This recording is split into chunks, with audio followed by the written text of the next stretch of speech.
안녕하십니까. 요양보호사 자격증 한 번씩으로 끝내기 라니 생각 요양보호 수업입니다. 우리 지난 시간에 이어서 우리 8월에 봤던 국가고시 제36개 국가고시 요양보호사 자격시험을 가지고 문제를 가지고 풀이를 하고 있는데 그때 11번까지 했었고요. 12번 문제부터 보시겠습니다. 업무 내용을 기록할 때 요양보호사가 지켜야 하는 직업윤리 원칙으로 옳은 것은 이라고 했네요. 직업윤리 원칙입니다. 우리 내용을 기록할 때는 주관적인 의견을 기록한다. 업무 내용을 개인적으로 활용한다. 경과보다는 결과 위주로 기록한다. 서비스 이용 시간을 늘려서 기록한다. 법적 근거로 활용될 수 있음을 인식한다. 우리 답은 5번이 되겠네요. 우리 기록을 할 때는 객관적인 요양보호 기록 원칙은 객관적인 사실을 토대로 해야 되고요. 그리고 육하 원칙을 바탕으로 해야 되고, 그리고 우리가 결과 위주가 아니라 서비스의 과정과 결과를 정확하게 기록할 수 있도록 해야 되고요. 그리고 기록은 미루지 말고 그때그때 신속하게 작성할 수 있도록 해야 됩니다. 그리고 더 덧붙이면 공식화된 용어를 사용할 수 있도록 해야 되고요. 그리고 간단 명료하게 기록하고 기록자는 명확하게 본인의 이름을 서명할 수 있도록 해야 됩니다. 그리고 구체적으로 기록할 수 있도록 해야겠죠. 그래서 여기서는 법적 근거가 활용할 수 있음을 인식하도록 한다. 이게 5번이 답이 되겠네요. 13번을 보시겠습니다. 다음 상황에서 직업윤리를 준수한 요양보호사의 반응은 보호자가 요양보호사가 바뀐 후에 엄마의 치매 증상이 더 심해진 것 같아요. 라고 했습니다. 그때 요양보호사는 어떤 반응을 해야 되냐면 제가 보기에는 괜찮은데요. 제가 잘못했다는 말씀인가요? 이전 요양보호사와 비교하지 마세요. 다른 요양보호사로 변경해 드릴게요. 어머니의 상황을 기관장에게 전달할게요. 라고 했네요. 답은 5번이 되겠네요. 그죠? 왜냐면은 이거는 치매라는 것이 우리가 치매 대상자들은 우리 익숙한 환경 그리고 규칙적인 생활을 하는 것을 중요하게 생각합니다. 그렇기 때문에 익숙한 환경에서 대상자들이 불안감을 느끼지 않도록 혼돈이라든지 배의 증상이 나지 않도록 해주는 것이 굉장히 중요한데 우리가 대상자가 요양보호사가 바뀜으로 인해서 대상자가 새로운 환경, 새로운 인물에 대해서 굉장히 두려움이라든지 혼돈을 일으킬 수 있다는 것입니다. 이것을 보호자가 캐치를 하고 설명하고 있는 거죠. 그렇기 때문에 이것은 어머니의 상황을 기관장에 전달할게요 라고 하는 것이 이 대화에서는 상황이 맞을 것 같습니다. 그래서 5번이 되겠네요.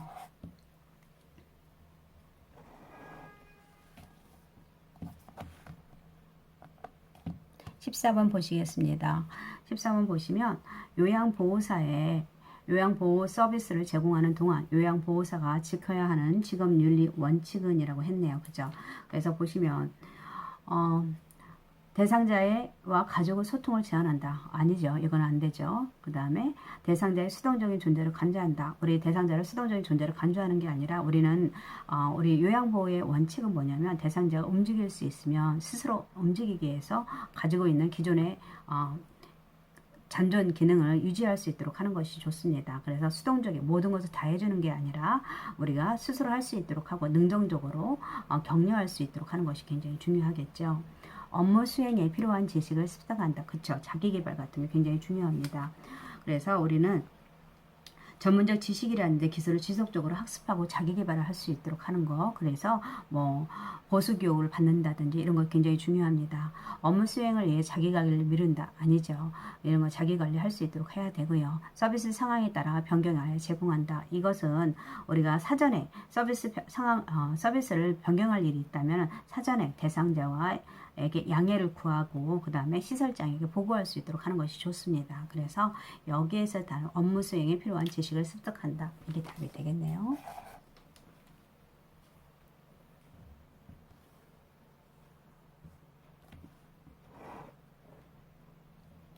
15번 보시겠습니다. 방문 목욕 서비스 제공 중에 대상자가 대청소를 부탁할 경우 요양보호사의 대처 방안은 이라고 했네요. 대처 방법은 서비스 계약을 파기한다. 그리고 추가 서비스 비용을 개별적으로 요구한다. 계획이 없는 서비스를 제공할 수 없다고 설명한다.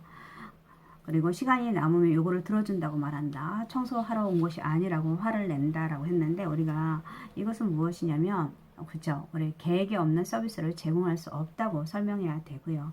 우리 이런 것들은 정확히 설명해야 됩니다. 그래서 서비스 계약을 파기하는 게 아니라 일단은 계획이 없는 서비스 제공을 할 수 없다고 설명을 하고 그래도 계속적으로 요구하면은 우리 이런 상황을 시설장에게 보고할 수 있도록 하는 것이 좋죠. 그렇죠? 예. 그래서 답은 3번이 되겠습니다. 우리 업무를 수행할 때 요양보호사에게 근골격계 질환이 발생할 수 있는 상황은 이라고 했네요.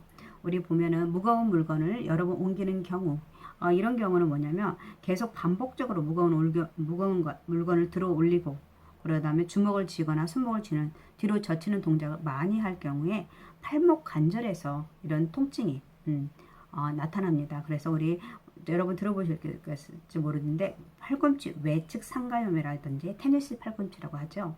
그 다음에 팔꿈치 내측 상가염, 골프 팔꿈치라고 하는데 이런 것들이 증상이 나타날 수가 있습니다. 그래서 무거운 물건을 반복적으로 옮기는 경우에 이런 증상이 나타난다는 거, 이거는 이런 팔꿈치 외측 상가염이나 내측 상가염이 발생할 수 있다.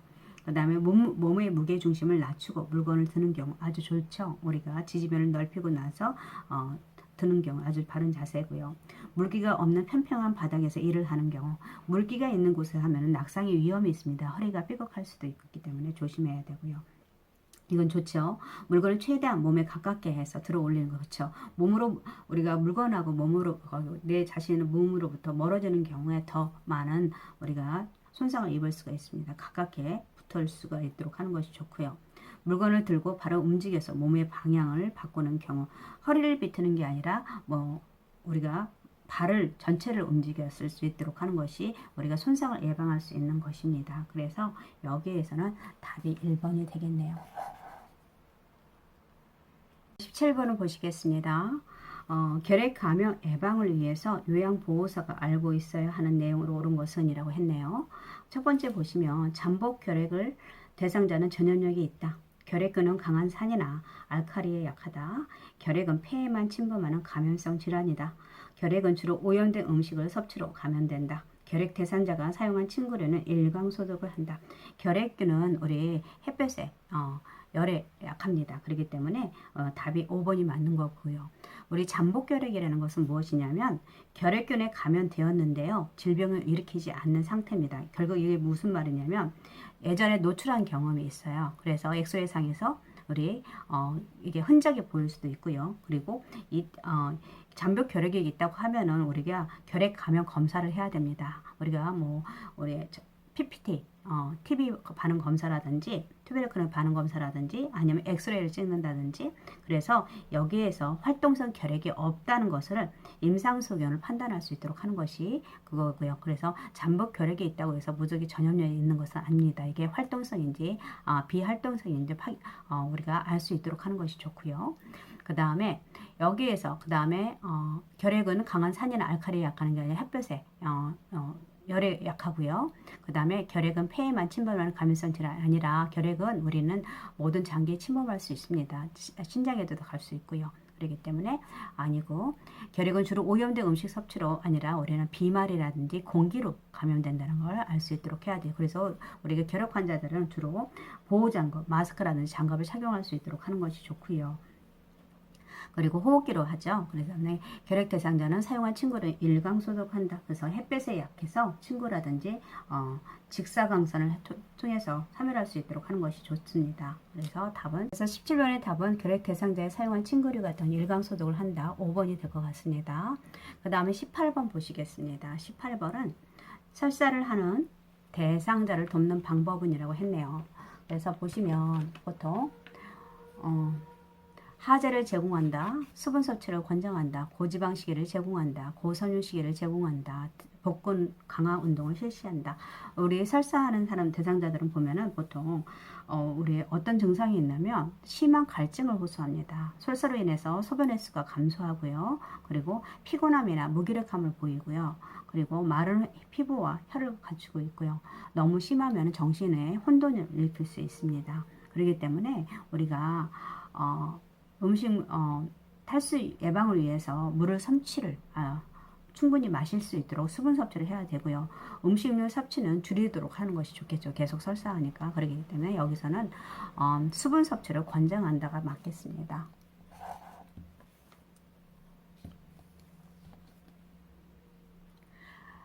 노화로 인하여 나타날 수 있는 호흡기계 변화는 이라고 했네요. 폐순환량이 증가한다. 감소하겠죠. 섬모 운동이 증가하는 게 아니라 섬모가 운동이 감소하고요. 기관지 분비물이 증가한다가 아니라 기관지 내 분비물이 증가하는 건 맞네요. 체내 산소량이 증가하는 게 감소하고요. 폐포 탄력성이 증가가 아니라 감소죠. 그래서 우리 폐포의 탄력성이나 폐활량이 감소로 그래서 이걸 운동으로 숨이 차고요. 그리고 기침 반사가 저하되고 섬모 운동 저하로 인해서 우리가 가래 같은 것을 걸러내지 못합니다.